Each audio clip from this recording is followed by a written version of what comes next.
বগুড়ার সাব রেজিস্ট্রারের কার্যালয়ের অফিস সহকারী তানজিল আল সরকারের দাপটে অতিষ্ঠ দলিল লেখকরা।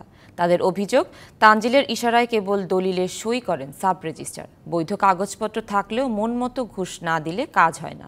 এ নিয়ে স্থানীয় সংসদ সদস্যের অনুমতি ছাড়া কথা বলবেন না তানজিল। তানজিল আল সরকার বগুড়া সদর সাব রেজিস্ট্রারের অফিস সহকারী।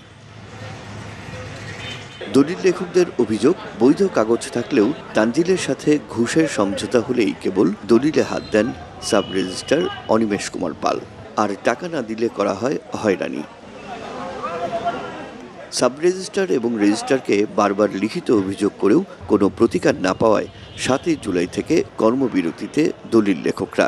এতে বিপাকে দলিল করতে আসা সাধারণ মানুষ। আমরা সাব রেজিস্ট্রারকে বলছি, ডিআর সাহেবকে বলছি, ওনার তো এত ক্ষমতা থাকার কথা না, ওনার কাজও না, অতএব ওনাকে টেবিল থেকে সরান। সে আমাদেরকে এবং জনগণকে এমনভাবে হয়রানি করে, এবং সেই হয়রানি করার উদ্দেশ্যই হচ্ছে দলিল আটকাই দিয়া তার স্বার্থ সিদ্ধি করে। দলিল সাব রেজিস্ট্রারের সহকারী উনি একজনই কেরানি সাহেব, উনি ইনিশিয়াল সই না দেওয়া পর্যন্ত সাব রেজিস্ট্রার দলিলই দেখেন না। কাজকর্ম তো বন্ধ আছে, সমস্যা হতো, যদি দলিল করা লাগতো তাহলে তো সমস্যা হতো।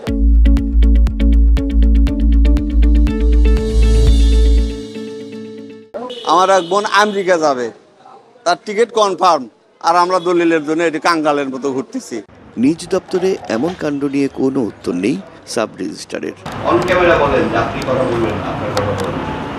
আপনি কি এই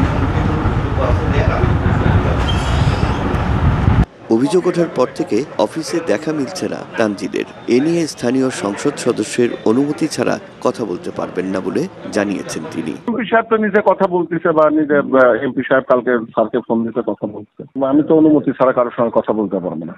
উল্লাপাড়া সাব রেজিস্ট্রি অফিসে এক সহকর্মীর মাধ্যমে কোটি টাকার অবৈধ লেনদেনের অভিযোগ মাথায় নিয়ে বগুড়া সাব রেজিস্ট্রি অফিসে আসেন অনিমেষ কুমার পাল আর 2 বোন ভগ্নিপতি সহ তানজিলের পরিবারের 4 সদস্যই দীর্ঘদিন কাজ করছেন একই অফিসে। Rakib Jewel, DBC news, Bogura.